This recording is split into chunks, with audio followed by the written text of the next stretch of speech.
완전히 없을 수는 없으나 이렇게 예수님께서는 구원받는 자들의 삶을 정의 내려주십니다.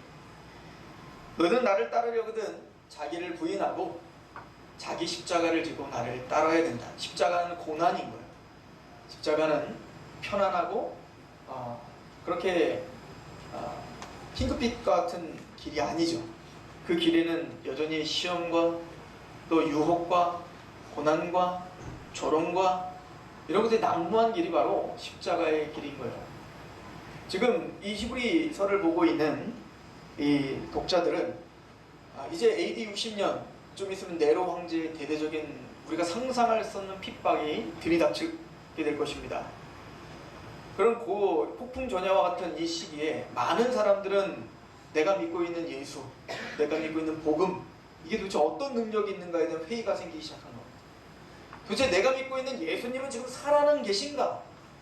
언젠가는 오신다고 하셨던 그 예수, 내가 바로 오실 것처럼 얘기하고 하셨던 예수가 지금 몇십 년이 지나도 오시지 않는 이 깜깜무소식에 많은 사람들은 실망했고, 또 예수를 믿고 오늘도 눈물 흘리며 기도하지만 하나도 맡기지 않는 현실 속에 이제는 기독교회를, 이 교회를 떠나고 싶은 강한 충동과 또 그런 강한 유혹이 성도들의 마음을 쥐어짜고 있는 시대였습니다.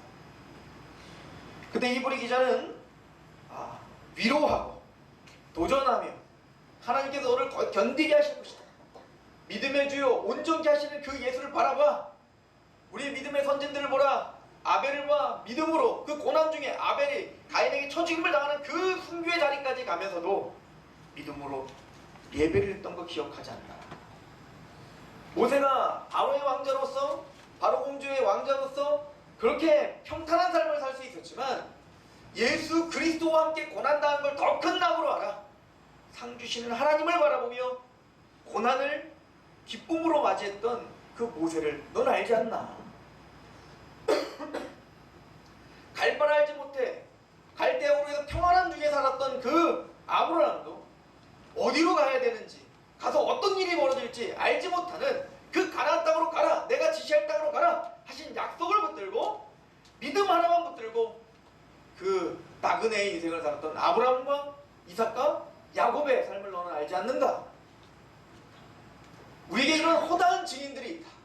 구름 같은 허다한 증인들이 있는데 그들은 얽매였던 것을 벗어버리고 믿음의 경주를 하며 견디고 인내하며 마침내 끝까지 그 견주를 완수한 믿음의 선진들이 있지 않는가? 그러나 그 믿음의 주인이시오, 그 믿음의 시작이시오, 그 믿음의 근본이신 아르케 예수, 또 그 믿음을 온전케 하시는 예수, 그분을 바라보자. 그들이 한 게 아니라 하나님이 하셨고 예수님이 그 길을 완주하게 하신 거야. 그 믿음의 경주를 싸워 승리하게 하신 거라고.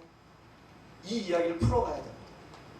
그러기에 먼저 그 예수님이 누구신지를 알려줘야 될 필요가 있었다는 겁니다. 우리가 갖고 있는 그 예수님, 우리가 왜 우리의 믿음이 지금 믿음 때문에 우리가 하나님께 기도하지만 현실이 변화되지 않는 것 같은 이런 현실 속에서도 우리가 왜 예수님을 저버리면 안 되는지, 우리가 왜 이 믿음의 이 경주를 포기하면 안 되는지, 무엇보다 예수님이 누구인지를 우리는 알아야 된다는 거예요. 구약의 많은 선진들은, 지금 히브리서 11장은 다 구약의 선진들에 대한 이야기잖아요. 다 구약 사람들 아닙니까? 그런데 그 구약의 모든 선진들은 선지자 옛적에는 여러 부분과 여러 모양으로 말씀하셨다. 그들은 완벽한 예수 그리스도, 언약의 완성, 언약의 성취, 그 하나님의 그 완전하신 뜻 몰랐어요. 그들은 부분적으로 알았을 뿐입니다. 코끼리의 코를 잡고 이게 무엇인가 상상했어야 됐고, 코끼리의 귀를 잡고 이게 무엇인가 상상했어야 된다고요. 그러나 신약은 다르다 이거예요. 여러 부분과 여러 모양으로 말씀하신 그 하나님이 이제는 코끼리 전체를 보여주는 겁니다. 구속사 전체를 보여주는 겁니다. 그 정점에 그 하나님의 아들 예수 그리스도와 죽기까지 복종하시며 우리를 위해서 죽으시며 그 하나님의 은혜, 그 하나님의 사랑의 전체를 보게 되는 겁니다. 아브라함은 자신의 인생 속에 자격 없는 나에게 찾아오시는 그 하나님을 바라보며, 그런데 그 언약을 믿고 가나안 땅에 왔지만 그 가나안 땅이 흉년이 되니까 하나님을 버리고 이집트로 도망가지만 하나님은 자신에게 찾아와 또 자신을 포기하지 않는 그런 인생을 통해서 부분적으로 하나님이 사랑하신다, 마침내 이삭을 바치는 그 자리까지 인도하신 그 하나님을 바라보며 이게 믿음이구나, 이게 사랑이구나, 이게 하나님이구나 이렇게 알아요. 그럼 우리는 달라요. 그 은혜를요 예수님을 통해서 본다고요.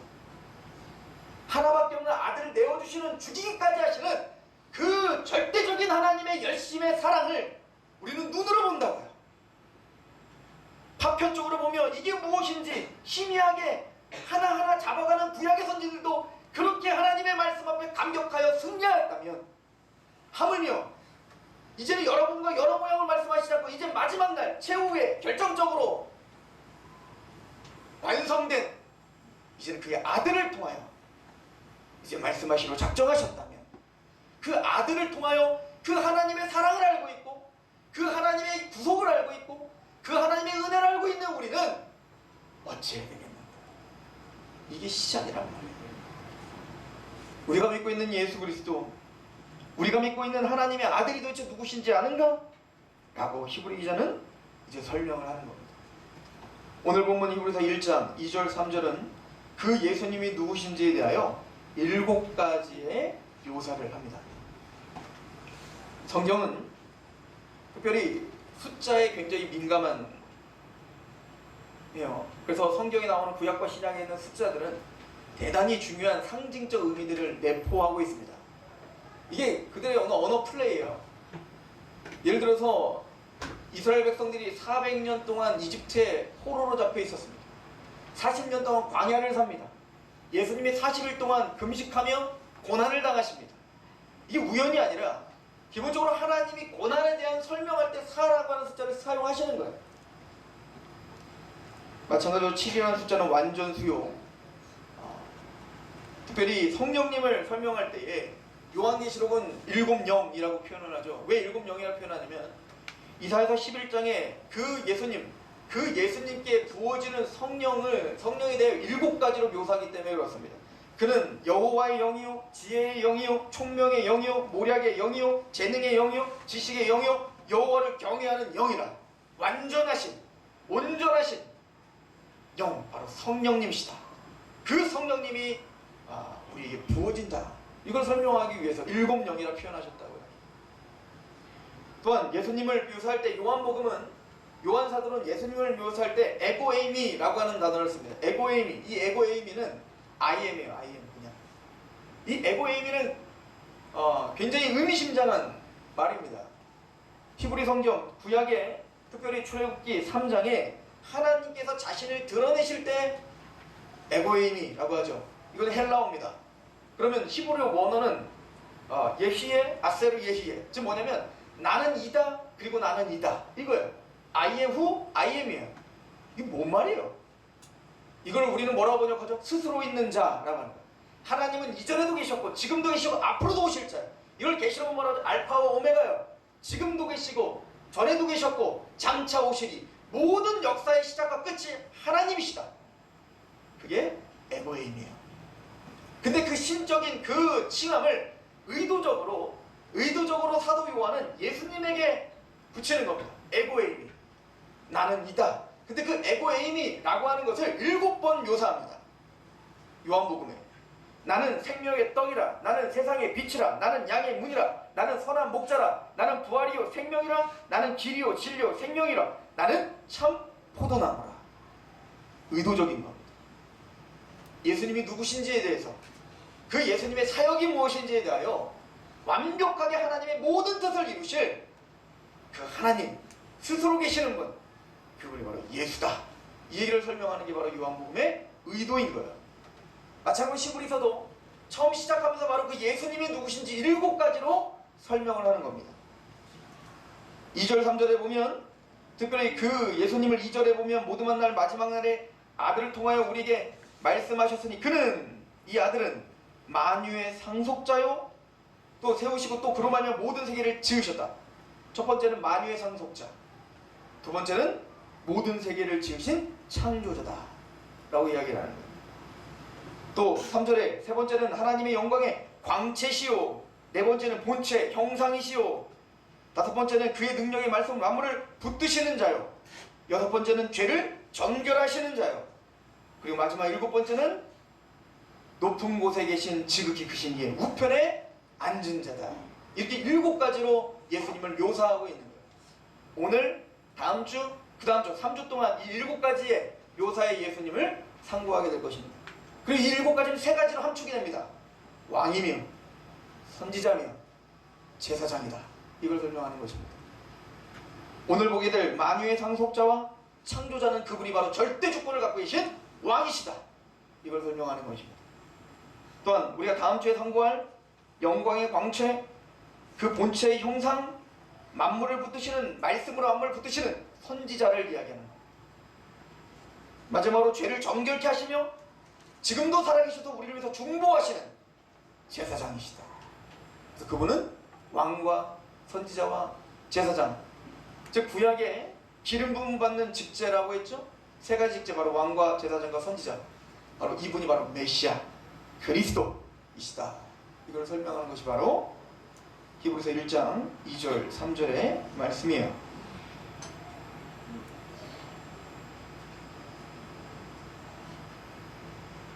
예수님이 왕 되심과 선지자 되심과 제사장 되심을 우리가 상고하는 것은 우리가 왜 예수 그리스도를 믿을 수밖에 없고 예수를 떠나면 안 되는지를 정확하게 아는 그 존재를 알아야 우리가 믿고 있는 것이 무엇인지를 알 수 있기에 중요한 것이며, 더 나아가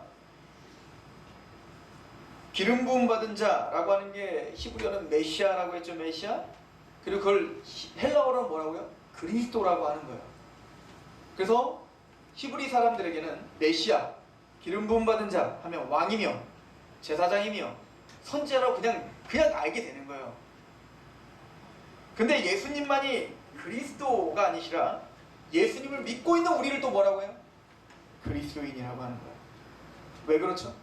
우리도 성령의 기름 부음 받으심을 받아 후원을 받은 자들이잖아요. 요한일서에 성령의 기름 부으심이 알게 하셨다 라고 하지 않습니까? 즉 그리스도인이라는 것은 그 그리스도를 따르는 자라는 의미도 있지만 기름 부음 받은 자라는 의미도 있는 거예요. 예수 그리스도 안에서 우리는 왕이며 제사장이며 선지자예요. 그러면 예수님의 정체성을 이해하는 것은 오늘 우리가 어떻게 살아야 되는지도 이해하는 중요한 도구가 되는 거죠. 예수님은 상속자이시며 창조주이시다라고 히브리 기자는 포문을 엽니다. 특별히 히브리 기자는 이 모든 날 마지막에 아들을 통하여 우리에게 말씀하셨다라고 해요. 여러분들, 아들을 통하여 말씀하셨다. 이 모든 날 마지막이라는 뜻이 뭐라고 했죠? 지금이 마지막 때라고 했죠. 예수님의 초림부터 언제까지? 재림 때까지가 마지막의 때예요. 지금 우리는 말세를 살고 있는 거예요. 오늘 당장 예수님이 오셔도 전혀 이상하지 않은 거예요. 그죠? 만약에 1000년 전에 예수님이 오셨어도 전혀 이상하지 않아요. 앞으로 2000년 후에 예수님이 오신다고 해도 전혀 이상한 게 아니에요. 주님은 그렇게 우리가 알려주고 갔어요. 그러면 왜 예수님이 지금 당장 내려오시지 않죠? 왜 재림하지 않죠? 이유는 하나입니다. 요한계시록에 말하죠. 14만 4천에 대한 이야기를 합니다. 요한계시록 7장에 14만 4천 얘기를 하면서 뭔 얘기를 하냐면, 사방에 있는 천사들아, 땅과 바다와 강과 해하지 말라. 왜? 아직 인침받은 자가 다 차지 않았다. 즉 아직 구원받을 자가 남아있어요. 아직 하나님의 택함받은 자 14만 4천을 아직 차지 않았다고요. 그래서 오늘도 구원받을 자를 잃어버린 양을 찾기 위한 하나님의 사랑과 긍휼과 인내가 이 세상을 붙들고 있는 것뿐이에요. 지금 당장 이 세상을 엎어버려도 하나님 전혀 손해가 아닙니다. 지금 당장 예수님이 오셔서 양과 염소를 갈릴지라도 전혀 이상한 게 아니에요. 그래서 로마서 1장은 뭐라고 말합니까? 너희들이 하나님의 인내하심을 멸시하냐? 악인들에게 말하죠. 야, 세상이 물에서 창조돼서 물로 망한 적이 어디 있냐? 지금 여전히 세상은 잘 돌아가고 있잖아. 베드로 사도에게도 그런 얘기하지 않습니까? 그럼 깨어있으라 라고 말하죠. 그들은 지금 하나님의 인내하심, 하나님의 용납하심을 멸시하고 있는 거예요. 무시하고 있는 거예요.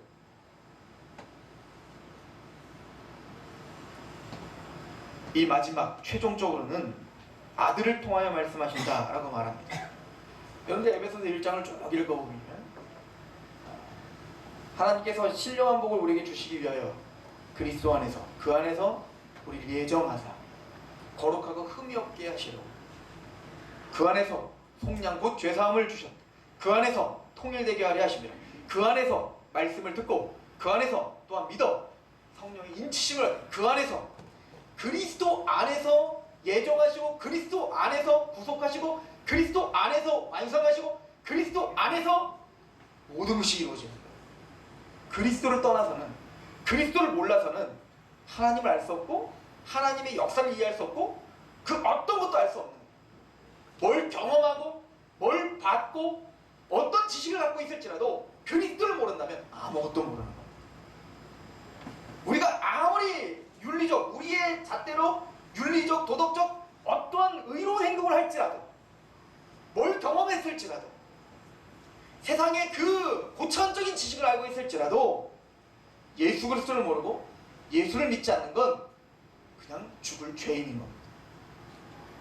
세상이 이걸 깨달을 수 없죠. 세상에서 친구들한테 얘기해 보세요. 넌 독단적이야. 너는 독선적이야. 너는 너무 교만해. 이런 말을 들으실 겁니다.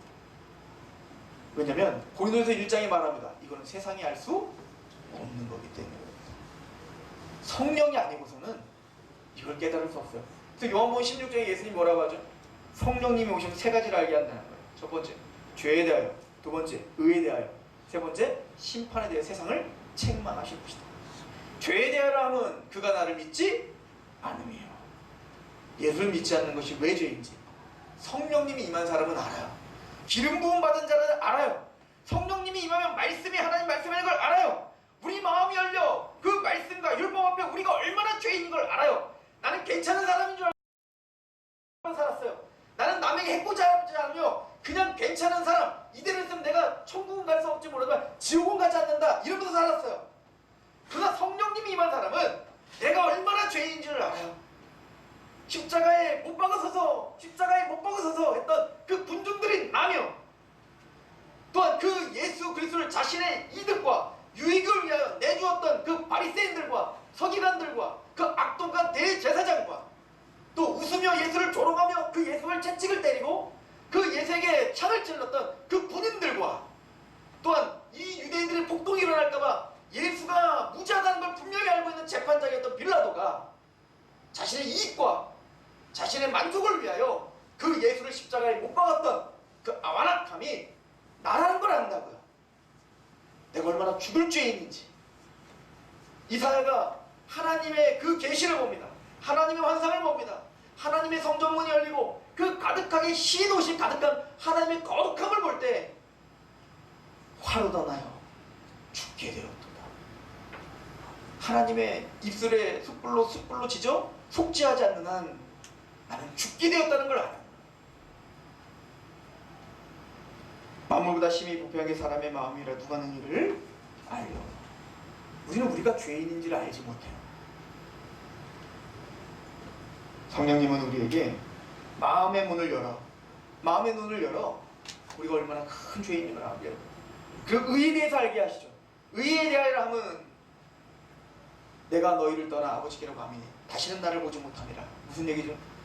내 몸과 힘, 내 몸과 지식, 내 몸과 행위로 의롭게 될 수 없다는 것을 인정하게 되는 겁니다.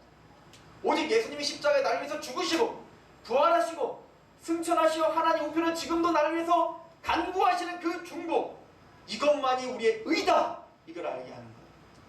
그 어떤 방법도 없다.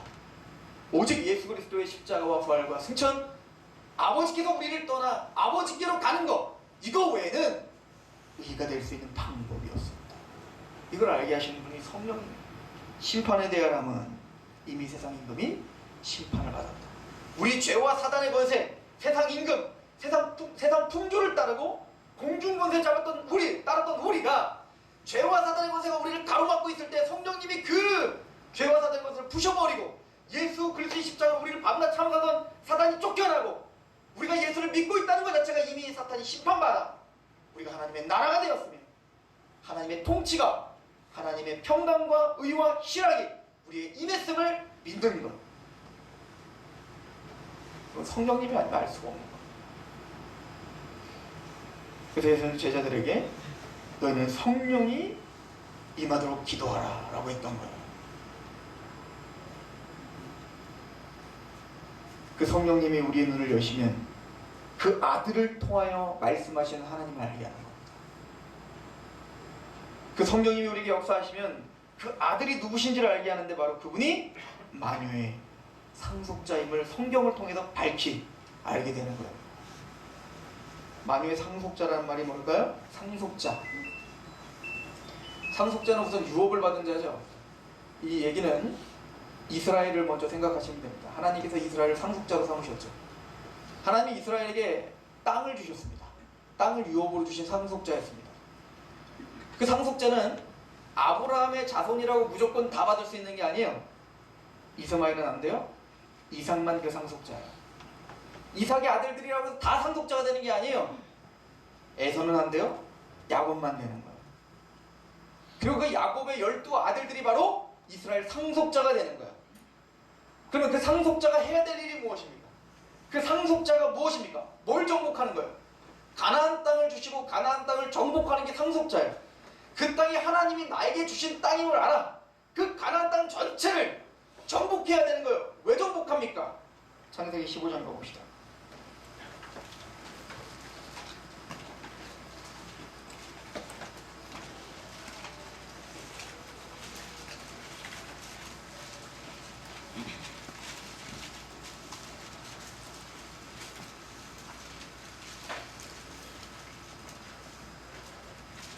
(12절부터) 보겠어요. 해질 때에 아브라함의 깊은 잠이 임하고 큰 흑암과 두려움이 그에게 임하였더니 여호와께서 아브라함에게 이르시되 너는 반드시 알라. 내 자손이 이방에서 객이 되어 그들을 섬기겠고 그들은 400년 동안 내 자손을 괴롭히리니 그들이 섬기는 나라를 내가 징벌할지며 그 후에 내 자손이 큰 재물을 이끌고 나오리라. 너는 장수하다가 평안히 조상들에게 돌아가 장사될 것이요 내 자손은 4대 만에 이 땅으로 돌아오리니 이는 아모리 족속의 죄악이 아직 가득 차지 아니함이라 하시더니 해가 져서 어두울 때에 연기가 나는 화로가 보이며 타는 횃불이 쪼갠 고기 사이로 지나더라. 그날에 여호와께서 아브라함과 더불어 언약을 세워 이르시되 내가 이 땅을 애굽 강에서부터 큰 강 유브라데까지 내 자손에게 주노니 곧 겐 족속과 그니스 족속과 감몬 족속과 헷 족속과 브리스 족속과 르바 족속과 아모리 족속과 가나안 족속과 기르가스 족속과 여부스 족속의 땅이니라 하셨더라. 하나님께서 이스라엘에게 지금 가나안 땅을 정복하라. 가나안 땅을 내가 너에게 주마. 너희는 상속자가 되리라. 네 유업이다. 이렇게 이야기하고 있죠. 그럼 가나안 땅을 주시는 목적은 무엇입니까? 가나안 땅을 그리고 400년 동안 왜 딜레이 시켜요? 왜 400년 동안 애굽에 있다가 왜 가나안 땅을 뒤늦게 400년 후에 가야 되죠? 그 이유는 그들의 죄악이 아직 가득 차지 아니했다. 이 얘기는 뭐예요? 이스라엘이 그 가나안 땅을 정복할 때는 뭐예요? 그들의 죄악이 가득하여 이제는 심판하러 들어가는 거예요. 이게 상속자예요. 이스라엘의 사명이 여기 있습니다. 가나안 땅은 대대로 하나님을 대적하는 땅입니다. 우상 숭배의 땅입니다. 그 땅을 그의 아들인 이스라엘에게 주는 거예요. 하나님의 아들들인, 하나님의 자손인, 하나님의 언약의 자손들에게 그 가나안 땅을 유업으로 주는 거예요. 너희들은 상속자다. 왜 그 땅을 줘야 됩니까? 마땅히 가나안 땅은 하나님이 창조한 땅이며 마땅히 그 땅은 하나님께 영광을 돌려야 될 땅이에요. 그런데 그 땅은 하나님을 알지 못합니다. 그 땅은 대대로 하나님을 대적하는 땅이며 그 악함이 가득한 땅입니다. 그러면 이스라엘은 왜 400년 동안 그 땅을 가기 전에 이집트에 갔다가 광야에 있다가 그 땅을 정복해야 됩니까? 하나님의 은혜를 알아야죠. 구원의 하나님의 은혜를 알아야죠. 광야에서 불기둥과 구름기둥으로 자신을 인도하시며 메추라기를 먹이시며 만나를 먹이시며 반석에서 물이 나게 하시는 알파와 오메가이신 하나님의 하나님 되신 삼천지상 즉 하늘과 땅에 이런 하나님이 없음을, 이런 구원자가 없음을, 이런 은혜가 없음을 자신의 모든 역사를 통해 깨달아 그 하나님, 이제는 내가 떡으로 사는 것이 아니라 하나님의 위선한 말씀으로 산다는 걸 온 인생을 통해서 알고 있는 이스라엘이 이제는 온 인생을 통해서 우상 숭배하고 있는 그 가나안 땅을 정복하여 하나님이 예배하지 않는 그 땅을 하나님께 다시 회복시켜드리며 하나님께 올려드리며 그 모든 땅이 하나님을 경외하는 다윗 왕이 통치하여 이제는 모든 땅끝까지 하나님께 영광을 돌리게 하는 그 나라를 회복하는 것, 이게 상속자가 해야 될 일입니다. 예수님 우리의 진짜 상속자십니다. 그분이 이 땅에 오시는 이유가 여기 있습니다. 이스라엘이 왜, 가나안에 있던 이스라엘이 왜 애굽에 가서 고난을 당해야 됩니까? 왜 광야를 40년을 걸어야 됩니까? 그 과정을 통해서 하나님이 누구신지를 드러내야 되는 겁니다. 배워야 되는 겁니다. 왜 우리가, 왜 예수님 믿었으면 그냥 바로 천국을 보내주시던가, 예수님 믿었으면 그냥 행복한 일만 많이 있어야 되는데 왜 고난의 길을 우리는 걸어야 됩니까? 왜 이렇게 힘든 과정을 겪어야 됩니까? 이 과정을 통하여 하나님 되심을 배우셔야 됩니다. 내 욕심, 내 지식, 내 무엇이 나를 살게 하지 않는다는 걸 알아야 됩니다. 여러분들, 내가 계획했더니 다 잘 됐습니까? 이제는 망가지셔야 됩니다. 내가 계획했더니 안 되는구나. 하나님의 뜻대로 할 때 되는구나. 내 힘을 할 때 안 되는구나. 하나님을 의지할 때 되는구나. 이걸 배우셔야 됩니다. 낮아지고 낮아져 하나님만이 왕이시며 하나님만이 절대 조건이시며 하나님만이 나를 통치하시는 분인 것을 평생을 우상 숭배하던 내 가나안 땅인 내 마음이 하나님께로 정복되어져야 가요. 또한 내 가정이, 내 교회가, 내가 있는 그곳에 이 사람들 다 변호시킬 수는 없지만 적어도 내가 속한 그곳만큼은 상속자답게 정복해 나가야 돼요. 이게 상속자입니다. 예수님은 그 상속자로 오셨습니다. 그분은 모든 땅의 주인이십니다. 근데 고난을 당하러 이 땅에 오시어 우리를 구원하시고 구속하시며 하나님이 누구신지를 그 십자가의 고난을 통해 드러내시는 상속자이십니다. 하나님을 배반했던 우리 마음 가운데 예수 그리스도, 우리의 상속자신 예수님이 우리 안에 들어와 십자가로 우리 심장에 꽂고 그 하나님의 하나님 되심을 인정하는, 하나님을 대적하던 우리가 하나님의 나라로, 하나님의 땅으로 확장하시며 정복하시는 상속자로 오신 거예요. 그분은 단순히 상속자일 뿐만 아니라 그분은 사실은 모든 만물의 주인이십니다. 그래서 히브리 기자는 단순히 상속자가 아니라 모든 만물의, 모든 세계가 다 그로 말미암아 지어졌다. 그분은 창조자다. 그분은 주권자다. 그분은 진짜 왕이시다. 이걸 선포하고 있는 것입니다.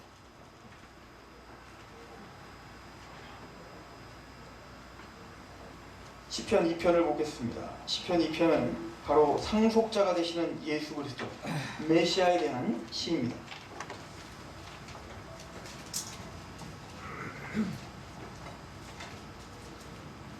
어찌하여 이방 나라들이 분노하며 민족들이 헛된 일을 꾸미는가? 세상의 군왕들이 나서며 관원들이 서로 꾀하여 여호와와 그의 기름 부음 받은 자를 대적하며 우리가 그의 맹 것을 끊고 그의 결박을 벗어버리자 하는도다. 하늘에 계신 이가 웃으심이며 주께서 그들을 비웃으시며. 끊임없이 세상은 하나님을 대적합니다. 비웃습니다. 하나님의 결박을 끊자. 하나님의 통치, 하나님의 말씀 웃기지 마라. 가나안 가인이 여호와를 떠나 노 땅에 자기만의 성을 쌓는 것처럼 하나님을 떠나 내 나라를 만들자, 내 주먹을 빚자, 내가 행복한 게 진리다. 이게 인간의 죄예요. 그렇게 하나님을 비웃는 겁니다. 그렇게 하나님을 조롱하는 겁니다.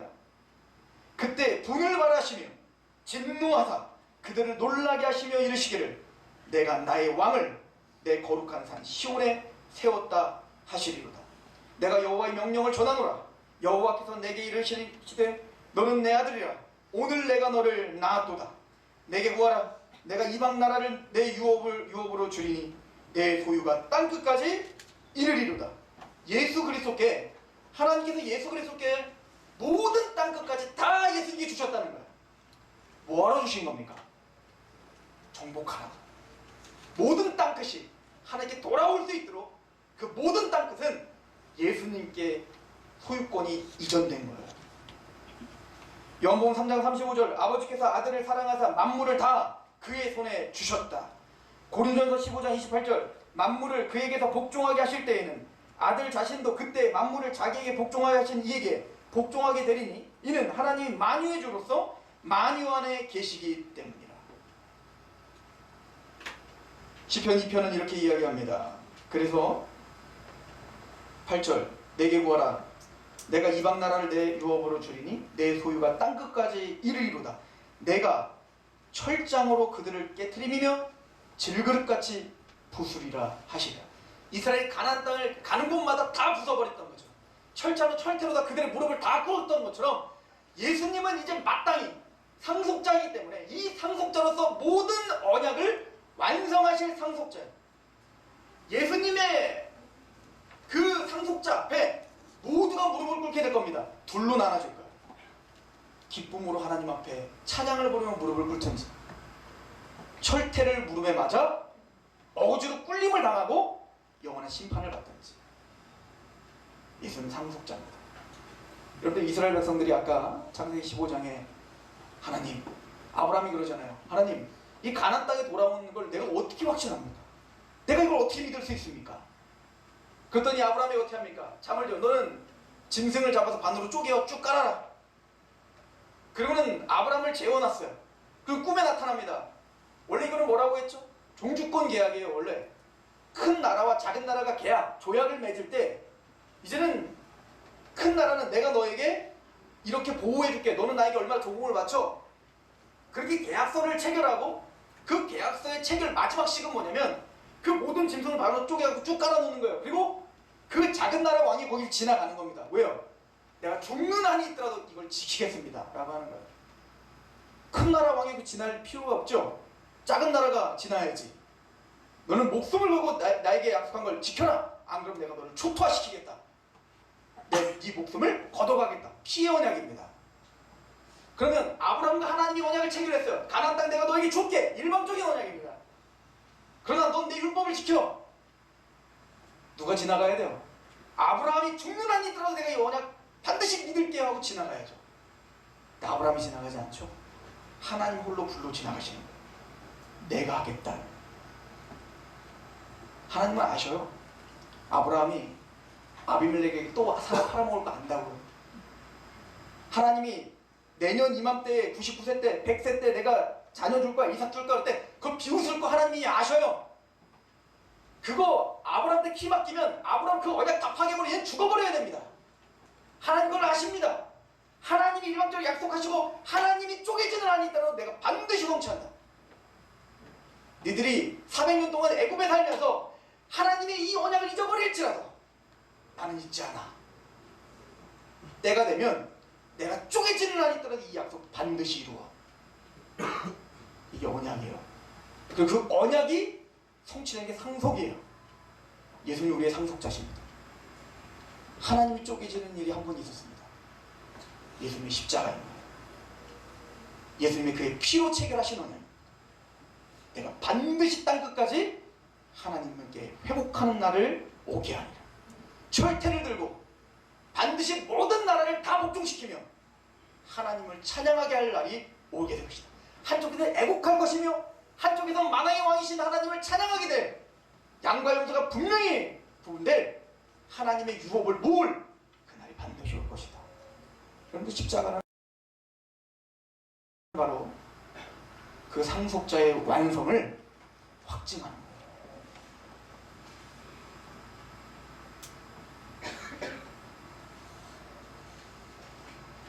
그리고는 이건 단순히 한 상속자의 언약이 아니라 그분이 창조자다. 그분이 언약의 근본이시다. 구원의 창조자시다.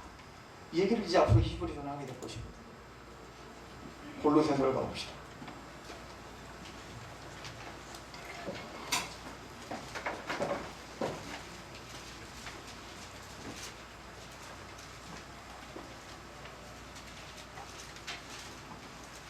골로새서 1장 15절입니다. 예수님에 대한 이야기입니다. 그는 보이지 아니하는 하나님의 형상이요 모든 피조물보다 먼저 나신 이시니 만물이 그에게서 창조되되 하늘과 땅에서 보이는 것들과 보이지 않는 것들과 혹은 왕권들이나 주권들이나 통치자들이나 권세들이나 만물이 다 그로 말미암고 그를 위하여 창조되었다. 우리가 믿고 있는 예수님은 한 사람이 아니에요. 이분은 요한복음 1장에 말하는 건 태초부터 계시던 말씀이시며 하나님과 함께 계시되 그 말씀이 곧 하나님이시며 말씀이 육신 입고 이 땅에 거하심에 우리가 그 영광을 독생자 영광을 보니 은혜와 진리가 충만한 하나님이십니다. 예수님으로 말미암아 창조되었고 예수님을 위하여 창조된 겁니다. 17절 보십시오. 또한 그가 만물보다 먼저 계시고 만물이 그 안에 함께 섰느니라. 그는 몸인 교회의 머리시라. 그가 근본이요 죽은 자들 가운데 먼저 나신 이시니 이는 친히 만물의 으뜸이 되려 하심이라. 그는 몸인 17절에 또한 그가 만물보다 먼저 계시고 만물이 그 안에서 어떻게 돼요? 섰다. 이게 무슨 얘기예요?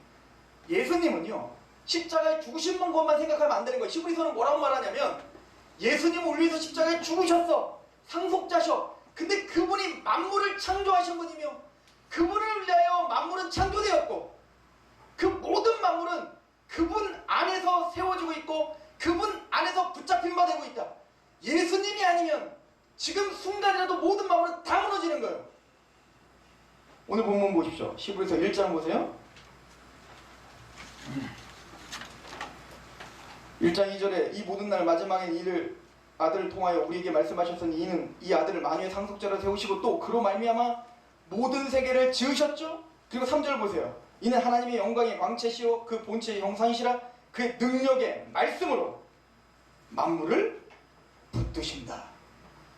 예수님의 말씀이 모든 만물을 붙들고 있다고요. 예수님은 창조자일 뿐 아니라 모든 역사와 모든 세상을 붙들고 계시는 주권자요 왕이시며 하나님이시다. 이걸 선언하고 있는 거예요. 왜 우리가 예수님으로 말미암아 고난당하는 것이 영광이 됩니까?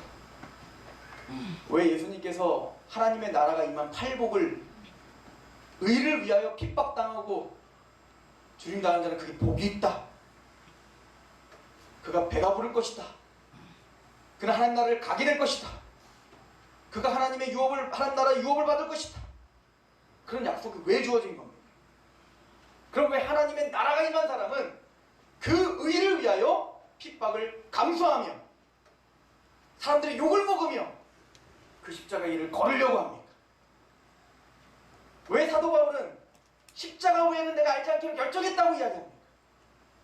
왜 사도 바울은 바리새인으로서 그렇게 떵떵거리며 살 수 있는 가말리엘 문화 그 당시 최고의 학문을 배우고 최고의 철학을 배웠던 바울은 잘 먹고 잘 살 수 있었는데 왜 그 모든 건 배설물로 여겨버리고 십자가, 예수, 그 예수님을 위하여 그 고난의 길을 일부러 걸어갑니까? 왜 자초하며 걸어갑니까? 그분이 창조자라는 걸 알기 때문에 그분과 함께 당하는 고통이 얼마나 영광스러운 건지를 아는 겁니다. 훗날 이 짧은 인생 70년 80년 영원을 생각할 땐 짧은 인생인데 그 영원한 나라의 진짜 왕이신 예수가 이제는 그때는 밝혀보게 될 것입니다. 우리가 지금 믿고 있는 예수님께서 이 땅을 창조하셨다는 것을, 그 예수님께서 모든 땅을 상속자로 삼으셔 모든 땅을 완성하시고 충만하게 하실 것을, 그리고 그날 우리는 예수님과 함께 고난당했던 하나님의 백성들을 위로하시며 눈물을 닦아주시며 잘했다 충성된 종아 라고 말씀하실 것을 분명히 알았던 거예요. 고난을 이길 수 있는 방법은 예수님이 누군 줄 아는 겁니다. 하나님이 누구신 줄 알아야 거기에 힘이 생기는 거예요. 다니엘이 그런 말을 하죠. 자기 하나님을 아는 지식이 있는 자는 용맹을 떨치리라. 예수 그리스도 통해 하나님을 알아가는 저 여러분들에게 축원합니다. 기도하겠습니다.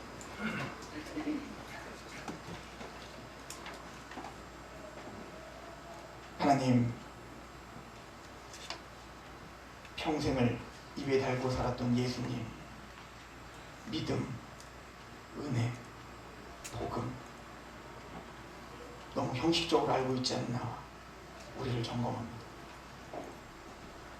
우리가 생각하는, 우리가 경험하는 예수님이 아니라 하나님의 계시를 통해 선포하시는 예수님을 알게 하시옵소서. 하나님께서 말씀하시는 진짜 그 예수님이 누구신지를 알아가는 만큼 하나님을 알아가게 하시고 우리의 모든 삶을 능히 이기게 하는 능력이 되게 하시옵소서. 그 고난 속에서도 믿음의 주요 또 온전케 하시는 예수를 바라보며 얽매였던 것을 집어던지고 그 믿음의 경주를 달려갔던 믿음의 선진들처럼 이제는 십자가에서 명확하게 보여진 하나님을 아는 지식을 붙들고 그 경주를 해나가는 우리가 되게 하옵소서. 예수님의 이름으로 감사하며 기도합니다. 찬양합시다.